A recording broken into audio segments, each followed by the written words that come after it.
দেশ প্রথম যেদিন গাইতে হবে গান, আমার মায়ের আদেশ বাবার মতো গাইতে হবে গান।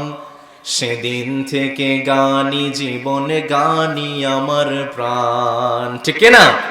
কিন্তু আমরা যদি সন্তান জন্মগ্রহণ করে পড়ে বলতাম, বেটা তোমাকে জগৎ বিখ্যাত আলেম হতে হবে, তোমাকে ডক্টর মিজান রহমান আজহারের মতো জগৎ বিখ্যাত ইসলামিক স্কলার হতে হবে, ডক্টর জাকির নায়কের মতো জগৎ বিখ্যাত আলেম হতে হবে, তাহলে আপনার ছেলে মেয়ে বলতো, আমার বাবার মুখে প্রথম যেদিন শুনেছি কোরআন, সেদিন থেকে কোরআনি জীবন, কোরআনি আমার পান। চিল্লায় বলতে হবে, ঠিক কিনা? এই জন্য আমরা যারা বাবা মা আছি, আমরা আমাদের সমাজের সন্তানদেরকে নষ্ট করে ফেলি। সমাজের সন্তানরা যখন তারা নবী সাল্লাল্লাহু আলাইহি ওয়াসাল্লামের 3 নম্বর গুণাবলী ছিল, আল্লাহর হাবিব সাল্লাল্লাহু আলাইহি ওয়াসাল্লাম 63 বছর বয়সে একটাবারের জন্য মিথ্যে কথা বলেননি। 4 নম্বর আল্লাহর হাবিব সাল্লাল্লাহু আলাইহি ওয়াসাল্লামের গুণাবলী ছিল, আল্লাহর হাবিব সাল্লাল্লাহু আলাইহি ওয়াসাল্লাম একজন আদর্শবান পিতা ছিলেন। সুবহানাল্লাহ পড়বেন না? আল্লাহর হাবিব একটা রাষ্ট্রের নায়ক ছিলেন, রাষ্ট্রপতি ছিলেন, যুদ্ধের মহানায়ক ছিলেন, কমান্ডার ছিলেন, মসজিদের ইমাম ছিলেন। এরপর আল্লাহর হাবিব সাল্লাল্লাহু আলাইহি ওয়াসাল্লাম নিজেদের ছেলে মেয়েদেরকে সময় দিয়েছে। নবী সাল্লাল্লাহু আলাইহি ওয়াসাল্লাম কত চমৎকার করে বললেন, বান্দা শোনো শোনো, মা মিন মাউলুদিন ইল্লা ইউলাদু আলাল ফিতরা ফাআবাওয়াহু ইউহাউইদানিহি আও ইউনাসসিরানিহি আও ইউমাজ্জিসানিহি। আল্লাহর হাবিব বললেন, কোন একজন সন্তান যখন সমাজে জন্মগ্রহণ করে ইসলামটাকে মারার মতো, ইসলামটাকে ধারণ করার মতো শক্তি নিয়ে সে পৃথিবীতে আসে। কিন্তু আপনারা যারা বাবা মা আছেন, আপনারা যারা ভাই আছেন, আপনারাই আপনাদের সন্তানদেরকে নষ্ট করে ফেলেন। আল্লাহর প্রিয় হাবিব বললেন, পৃথিবীর বুকে যখন সন্তান জন্মগ্রহণ করে, সন্তানকে নষ্ট করার পিছনে আপনারা যারা বাবা মা আছেন, আপনারাই হচ্ছেন সবচেয়ে বেশি দায়ী। কারণ যখন সমাজে সন্তান আসে, আমরা বলি, বেটা তোমাকে কিন্তু ইন্ডিয়ার অরিজিৎ সিং, ইমরান হাশমির মতো একজন গায়ক হতে হবে, ড্যান্সার হতে হবে। তখন আমাদের সন্তান আমাদেরকে বলে, আমার মায়ের আদেশ প্রথম যেদিন গাইতে হবে গান, আমার মায়ের আদেশ বাবার মতো গাইতে হবে গান। সেদিন থেকে গানি জীবনে, গানি আমার প্রাণ। ঠিক না? কিন্তু আমরা যদি সন্তান জন্মগ্রহণ করে পড়ে বলতাম, বেটা তোমাকে জগৎ বিখ্যাত আলেম হতে হবে, ডক্টর জাকির নায়কের মতো জগৎ বিখ্যাত আলেম হতে হবে, তাহলে আপনার ছেলে মেয়ে বলতো, আমার বাবার মুখে প্রথম যেদিন শুনেছি কোরআন, সেদিন থেকে কোরআনি জীবন, কোরআনি আমার পান। চিল্লায় বলতে হবে, ঠিক কিনা? এই জন্য আমরা যারা বাবা মা আছি, আমরা আমাদের সমাজের সন্তানদেরকে নষ্ট করে ফেলি। সমাজের সন্তানরা যখন তারা কান্নাকাটি করে, আমরা ফোন একটা ফেসবুক ধরিয়ে দিই, ইউটিউব ধরিয়ে দিই। আমাদের সমাজের সন্তানগুলো নষ্ট হওয়ার পিছনে 2টা কারণ। আমার কথা যদি বুঝে থাকেন, গলার আওয়াজটা ছেড়ে দিয়ে বলেন তো কয়টা কারণ? আরো জোরে সরে বলতে হবে, কয়টা কারণ? নাম্বার 1, আমরা আমাদের সমাজের ছেলে মেয়েদের হাতে ফোন তুলে দিয়েছি, মোবাইল ফোন তুলে দিয়েছি। অপসংস্কৃতির মাধ্যমে আমাদের সমাজের ছেলে মেয়েরা নষ্ট হচ্ছে। 2 নম্বর কারণ হচ্ছে আমাদের সমাজের অপশিক্ষা গুলো আমাদের সমাজের সন্তানগুলোকে নষ্ট করে ফেলছে। আমার যুবক ভাইরা যারা আছে, ঘন্টার পর ঘন্টা আমরা ফেসবুকের মধ্যে কাটিয়ে দিই, ঘন্টার পর ঘন্টা আমরা ইউটিউবের মধ্যে কাটিয়ে দিই। আজকে যে ফেসবুক আছে, ফেসবুকের মাঝে যে রিলস অপশনটা যুক্ত করে দেওয়া হয়েছে, এই রিলস অপশনে কোনো ভালো জিনিস পাওয়া যায় না। কোন একজন মুসলমান সে যদি রিলস অপশনে ক্লিক করে, তার ইমানটা থাকে না, সে বেঈমান হয়ে যায়। আজকাল ইউটিউবে শর্টস অপশন চালু করে দেওয়া হয়েছে, শর্টস অপশনে ক্লিক করলে কোন একজন যুবক ইমানদার থাকতে পারে না, তার ইমানটা চলে যায়।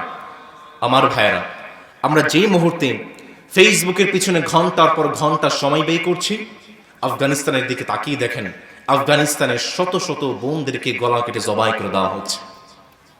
এখন আমার বোন, আমার ভাইরা যদি আপনার বিরুদ্ধে নালিশ তোলে, ভাই আমাকে আফগানিস্তানে গলা কেটে জবাই করা হয়েছে, তুমি আমার জন্য কি করেছো, আপনি কি জবাব দিবেন? ভারতে, ইন্ডিয়াতে শত শত মুসলমানদেরকে গলা কেটে জবাই করা হয়েছে, আপনার বিরুদ্ধে যদি আপত্তি তোলা হয়, ভাই তুমি আমার জন্য কি করেছিলে, আপনি কি জবাব দেবেন? মায়ানমারে হাজার হাজার মুসলমানদেরকে বাসস্থান স্তূত করা হয়েছে, গলা কেটে জবাই করা হয়েছে। আমার ভাই, আপনার বিরুদ্ধে বোন যদি কিয়ামতের দিন নালিশ তুলে, ভাই তুমি আমার জন্য কি করেছিল, আপনি কি জবাব দেবেন? এই জন্য আমার ভাইরা, ফিরে আসুন, ইসলামের দিকে ফিরে আসুন।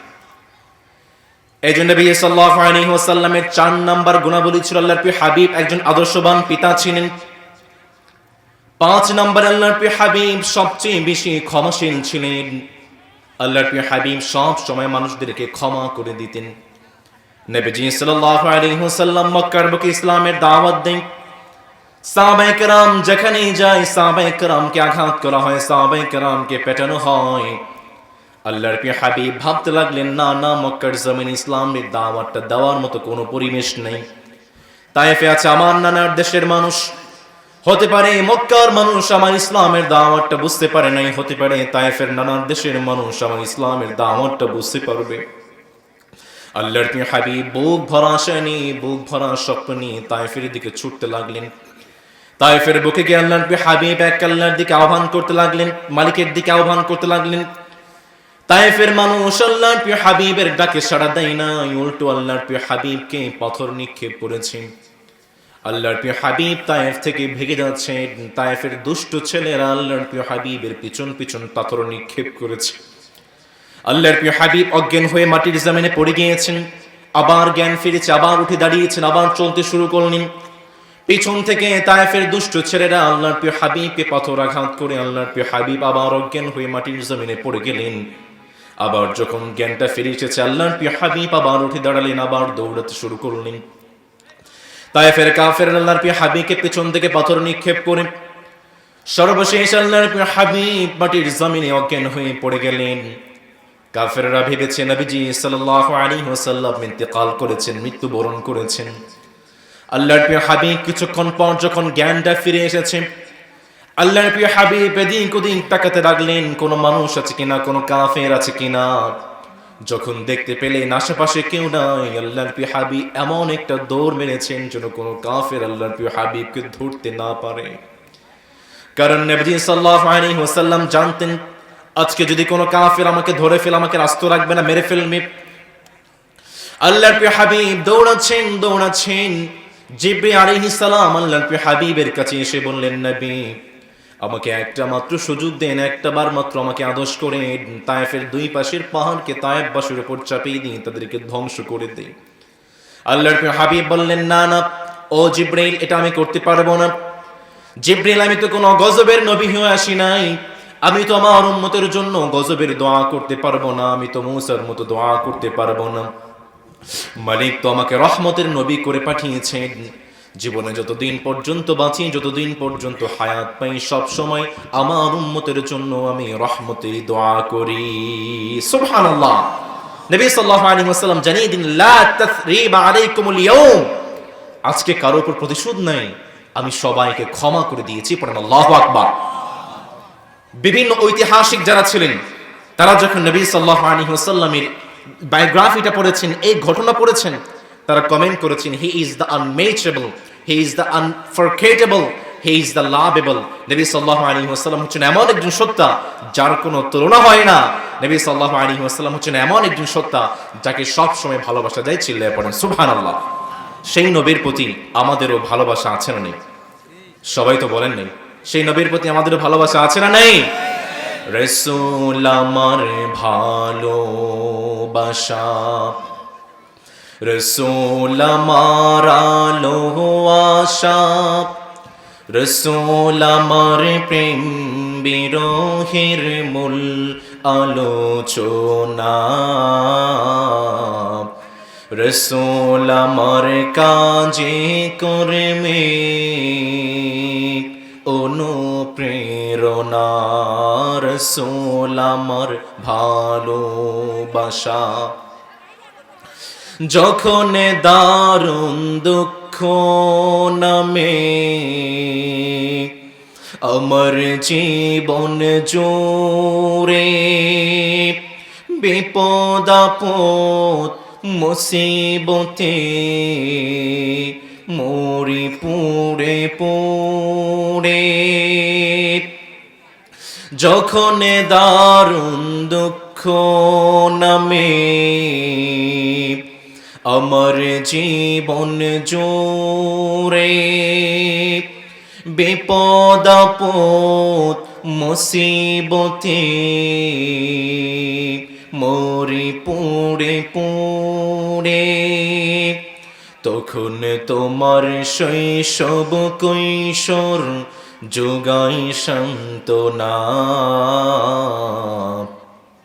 রসূল আমার কাজে কর্মে অনুপ্রেরণা। চিল্লায় পড়েন আল্লাহু আকবার। এজন্য আল্লাহর প্রিয় হাবিব সাল্লাল্লাহু আলাইহি ওয়াসাল্লামের ৫ নাম্বার গুণাবলী ছিল আল্লাহর প্রিয় হাবিব সবসময় মানুষকে ক্ষমা করতেন। আমরা তো আজকাল মানুষকে ক্ষমা করতে চাই না, মানুষকে ক্ষমা করতে পারি না। ২০ বছর আগে কোন মানুষটা আমাকে একটু কষ্ট দিয়েছে, ২০ বছর আগে কে আমাকে অপমান করেছে, কে আমাকে একটা থাপ্পড় দিয়েছিল, সেটা আমরা আমাদের বুকের মধ্যে পুষে রাখি। আল্লাহর প্রিয় হাবিব সাল্লাল্লাহু আলাইহি ওয়াসাল্লামের একজন বিখ্যাত সাহাবী সাদ ইবনে আবি ওয়াক্কাস রাদিয়াল্লাহু তাআলা, আল্লাহর প্রিয় হাবিব এভাবে মজলিসে বসা ছিলেন। সাদ ইবনে আবি ওয়াক্কাস রাদিয়াল্লাহু তাআলা আনহু মজলিসে এসে বসে গিয়েছেন। আল্লাহর প্রিয় হাবিব সাহাবায়ে কেরামদেরকে জানিয়ে দিলেন, এখন যে সাহাবী বসেছেন সেই হচ্ছে জান্নাতি। দ্বিতীয় দিন আবার আল্লাহর প্রিয় হাবিব বললেন, সাদ ইবনে আবি ওয়াক্কাস তিনি হচ্ছেন জান্নাতি। তৃতীয় দিন আবার বললেন, সাদ বিন আবি ওয়াক্কাস তিনি হচ্ছেন জান্নাতি। সাহাবায়ে কেরাম অবাক হয়ে গিয়েছেন, সাদ বিন আবি ওয়াক্কাসের মাঝে এমন কি আমল আছে যার কারণে আল্লাহর প্রিয় হাবিব তিনটা মজলিসে সাদ বিন আবি ওয়াক্কাসকে জান্নাতি বলে ঘোষণা করলেন। সাহাবায়ে কেরাম খুঁজতে শুরু করেছেন এই ভাইয়ের মাঝে কি সে আমল। মিশর বিজয়ী আমর ইবনে আস রাদিয়াল্লাহু তাআলা আনহু তিনি খুঁজতে লাগলেন সাদ বিন আবি ওয়াক্কাসের মাঝে কি সে আমল আছে। আমর ইবনে আস রাদিয়াল্লাহু তাআলা আনহু সাদ বিন আবি ওয়াক্কাসের বাড়িতে চলে গিয়েছেন, খুঁজতে শুরু করেছেন। একদিন নয়, 2 দিন নয়, 3 দিন নয়, তিনি কোনো আমল খুঁজে পায় না। সর্বশেষ আমর ইবনে আস রাদিয়াল্লাহু তাআলা আনহু সাদ বিন আবি ওয়াক্কাসকে জিজ্ঞাসা করে বসলেন, ও আমার ভাই, আল্লাহর প্রিয় হাবিব তোমাকে তিনটা মজলিসে জান্নাতি বলে ঘোষণা করলেন, তোমার কোন আমলের কারণে একটু আমাদেরকে বলো, আমরাও তো জান্নাতি হতে চাই। সাদ বিন আবি ওয়াক্কাস রাদিয়াল্লাহু তাআলা আনহু বললেন, আমার তো বিশেষ কোনো আমল নাই, আমি আমার জীবনে বিশেষ 2টা আমল করি। তার মধ্যে নাম্বার 1 হচ্ছে আমি যখন রাতের বেলা ঘুমাতে যাই, সারাদিন যত গুনাহ করেছি, যত অপরাধ করেছি, রাতের বেলা ঘুমাতে যাওয়ার আগে আমি মালিকের কাছে দুহাত তুলে ক্ষমা চেয়ে নেই। সুবহানাল্লাহ। সাদ বিন আবি ওয়াক্কাস রাদিয়াল্লাহু তাআলা আনহু বললেন, আমার 2 নম্বর আমল হচ্ছে আমি যখন রাতের বেলা ঘুমাতে যাই, সারাদিন আমাকে কে কিভাবে কষ্ট দিয়েছে, কে আমাকে অপমান করেছে, কে আমাকে অত্যাচার করেছে, আমি রাতের বেলা যখন ঘুমাতে যাই, মাথা যখন বালিশের সাথে লাগাই, আমি দয়া করে মায়া করে সারাদিন যারাই আমাকে কষ্ট দিয়েছে সবাইকে আমি মাফ করে দেই। সুবহানাল্লাহ। আমার ভাইরা যারা আছেন, আমার যুবক ভাইরা খুব মন দিয়ে শুনতে হবে। আমাদের মাধ্যমে গুনাহ হয়ে যায়, আমরা অপরাধ করে ফেলি, ফোনটা হাতে নিলে আমরা অপরাধ করে ফেলি।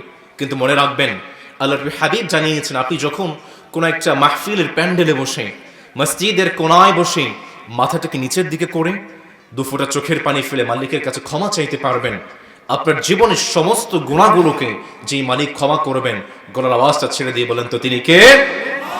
আমরা তো মানুষকে ক্ষমা করতে চাই না। আল্লাহর হাবিব বলেন, ওয়াল কাযিমিনাল গায়ব ওয়াল আফিনা আনিন নাস, তোমাদের মাঝে সর্বশ্রেষ্ঠ মানুষ হচ্ছে তারা যারা নিজেদের রাগটাকে কন্ট্রোল করতে পারে, এবং তোমাদের মাঝে সর্বশ্রেষ্ঠ মানুষ হচ্ছে তারা যারা মানুষকে ক্ষমা করতে পারে। পড়ে আল্লাহু আকবার। এক সায়েন্স বলছে, গবেষণা বলছে, আজকাল যারা মানুষকে ক্ষমা করতে পারে, এক সায়েন্স বলছে, improving cholesterol levels and sleep, reducing pain and blood pressure and diabetes, level of anxiety, depression and stress and tension. আপনি যদি মানুষকে ক্ষমা করতে পারেন, আপনাদের ডায়াবেটিস কমে যাবে। মানুষকে ক্ষমা করতে পারেন, আপনার ব্লাড প্রেশার নিয়ন্ত্রণে থাকবে। মানুষকে ক্ষমা করতে পারেন, আপনার টেনশন কমে যাবে। টেনশন হচ্ছে এমন একটা রোগ যেটা দেখা যায় না, কিন্তু মানুষের ভিতর থেকে কোড়ে করে সেই মানুষটাকে ধ্বংস করে দেয়, ঠিক কিনা? আপনি মানুষকে ক্ষমা করেন, আপনার টেনশন কমে যাবে, আপনার ঘুম ভালো হবে। এজন্য আল্লাহর হাবিব সাল্লাল্লাহু আলাইহি ওয়াসাল্লামের 5 নম্বর বৈশিষ্ট্য ছিল আল্লাহর হাবিব সবসময় মানুষকে ক্ষমা করতেন। 6 নম্বর আল্লাহর হাবিব সাল্লাল্লাহু আলাইহি ওয়াসাল্লাম সর্বশ্রেষ্ঠ বিচারক ছিলেন। নবীজি সাল্লাল্লাহু আলাইহি ওয়াসাল্লাম কোরআন এবং হাদিসের মাধ্যমে তার সমাজের বিচার ব্যবস্থা কায়েম করতেন। বনু মখজুমিয়ার গোত্রের একজন নারী, সম্ভ্রান্ত একজন নারী, তিনি যখন চুরিতে ধরা পড়েছেন, ইসলামে চুরির বিধান হচ্ছে, চুরির শাস্তি হচ্ছে যখন কোনো বান্দা চুরি করবে তার হাতটাকে কেটে দেওয়া হবে। বনু মখজুমিয়া গোত্রের একজন নারী তিনি যখন চুরিতে ধরা পড়লেন, নবীজি সাল্লাল্লাহু আলাইহি ওয়াসাল্লাম তার হাতটাকে কেটে ফেলার জন্য উদ্যত হয়ে গিয়েছেন। সাহাবা একরাম অবাক হয়ে গিয়েছেন, না না, এটা হয়তো একজন সম্ভ্রান্ত ফ্যামিলির একজন মেয়ে, কেবলমাত্র মদিনা ইসলামী রাষ্ট্র কায়েম শুরু হয়েছে, আজকে যদি এই সম্ভ্রান্ত মহিলার হাতটাকে কেটে দেওয়া হয় তাহলে ইসলামের বড্ড ক্ষতি হয়ে যাবে। সাহাবা একরাম আতঙ্কিত হয়ে গিয়েছেন, না না, এটা করা যাবে না। কিন্তু আল্লাহর প্রিয় হাবিবকে কে বলতে পারে? আল্লাহর প্রিয় হাবিবের একজন বিখ্যাত সাহাবী ছিলেন, আদরের সাহাবী ছিলেন উসামা রাদিয়াল্লাহু তাআলা। সাহাবায়ে কেরাম বললেন, ঠিক আছে, উসামাকে পাঠিয়ে দাও, উসামা বলবে। উসামা রাদিয়াল্লাহু তাআলা আনহু যখন আল্লাহর প্রিয় হাবিবকে বলেছেন, না না নবী, আপনি এই মখজুমিয়া গোত্রের নারীর হাতটাকে কাটতে পারবেন না, নবী সাল্লাল্লাহু আলাইহি ওয়াসাল্লামের মুখটা রাগান্বিত হয়ে গিয়েছেন, আগুনের গোলার মতো লাল হয়ে গিয়েছে। নবী সাল্লাল্লাহু আলাইহি ওয়াসাল্লাম বললেন, ও উসামা, আজকে যদি আমার মেয়ে ফাতেমা চুরি করত, তার হাতটাকে কেটে ফেলতে আমি এক বিন্দু পরিমাণ বিলম্ব করতাম না।